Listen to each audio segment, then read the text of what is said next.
Bonjour mes amis, bonjour mes frères et sœurs dans le Seigneur, que Dieu vous bénisse. Il n'y a pas plus important que la prière. Il n'y a pas plus beau que la prière. Une femme, un homme qui prie le Seigneur de tout son cœur, eh bien je peux vous dire que c'est extraordinaire de louer le Seigneur, de chanter des cantiques, c'est la plus belle chose du monde. Eh bien les gens vont vous décourager, bien sûr. Ils vont dire que la prière ça ne sert à rien, et puis c'est pas avec des prières qu'on va résoudre les problèmes. Ça c'est la pensée du monde. Mais ce n'est pas du tout la pensée de Dieu. Dieu nous dit le contraire, que c'est à travers la prière que nous avons des victoires. C'est à travers la prière de la foi que les malades sont guéris. C'est à travers la prière, la véritable prière sincère du cœur, non pas une récitation, mais quand on crie à Dieu, eh bien, l'Éternel répond. Et nous voyons dans la Bible, la parole de Dieu, eh bien, tout au long de cette Bible, nous voyons des hommes et des femmes qui ont prié Dieu et ils ont été exaucés de Dieu. Ben pourquoi? Ben tout simplement parce qu'il est vivant. Vous savez, Noé, eh bien, il passait pour un fou parce que c'était un homme qui priait, bien sûr. Il travaillait pour Dieu, mais il priait. Et puis, il annonçait la parole de Dieu, comme je le fais, comme les prédicateurs et comme les chrétiennes le font, qui parlent de Dieu. Eh bien, on passe pour des fous. Eh bien, Noé passait pour un fou, mais vous savez ce qui s'est produit?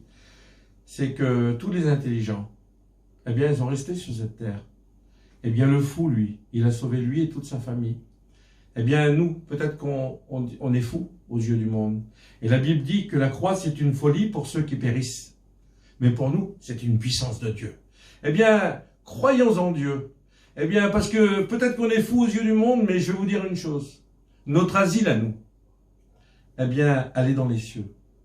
Alors, croyons, prions le Seigneur, parce que c'est une puissance. Ne relâchons pas. Ne baissons pas les bras surtout, mais écoutons la bonne parole du Seigneur. Il est écrit dans le psaume 34, c'est David qui va le dire.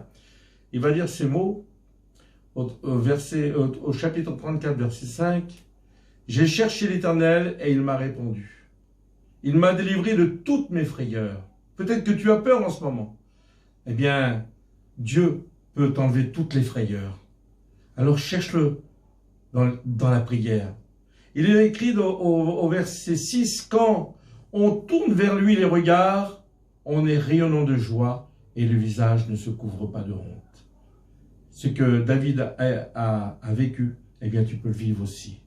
Il est écrit, « Quand un malheureux crie, l'Éternel l'entend et le délivre de toutes ses détresses. » Il est écrit au verset 8, « L'ange de l'Éternel campe autour de ceux qui le craignent et les arrache du danger. » Et au verset 9, il est écrit « Sentez ».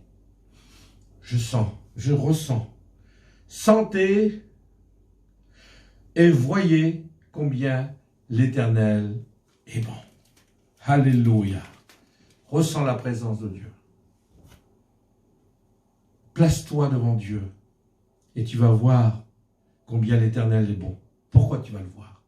Eh bien parce que tout simplement, ta prière va se réaliser.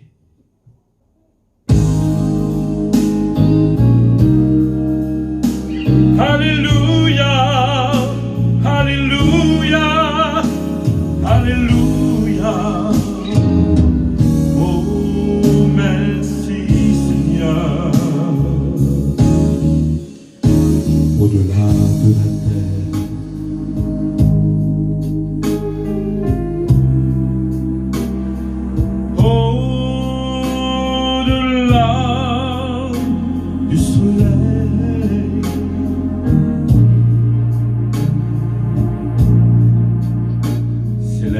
ma prière plus haut que l'étoile au ciel.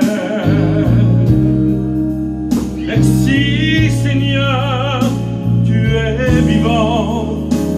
Alléluia. Oh, Alléluia. Alléluia.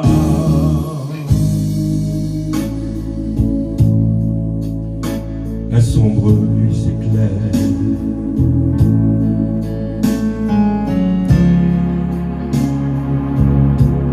Et le tourment enfin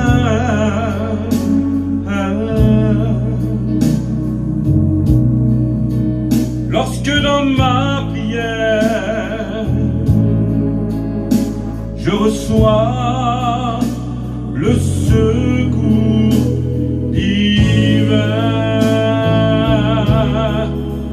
Tu es vivant, tu réponds aux prières.